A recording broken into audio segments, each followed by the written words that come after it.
Здравейте, приятели! Вижте къде е спрял шофьора на рейс 116 да си прави почивките. Точно преди кръговото кръстовище, бензиностанцията, пресечки, светофари. Получават се задръствания зад него. Аз съм вече повече от 25 минути на спирката. Рейс няма.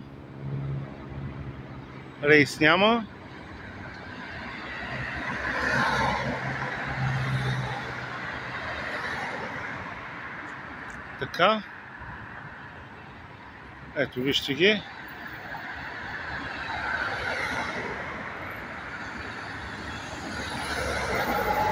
Искам с този запис, който правя, да се обърна към транспорта на град Пловдив и специално към ръководството на фирма 116 и въпросния водач на автомобила на рейса.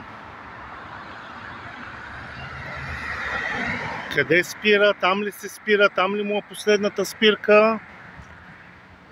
Ето е последната спирка на рейса. Аз съм тук. Тук са храстите. Ето е 11-ката зад него.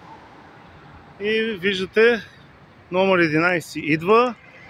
Човека спира както трябва. Сега ще видим. Да, човека си мина, спря си. Видя дали ще се качваме. Сега другия шофьор се качва.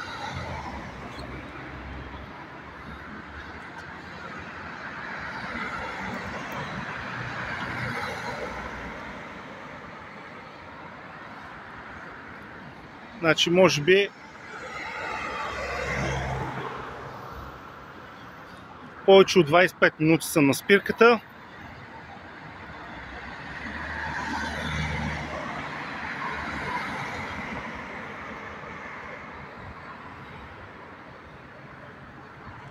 Правя този клип за доказателство и да се видят как шофьорите на градския транспорт си правят каквото искат.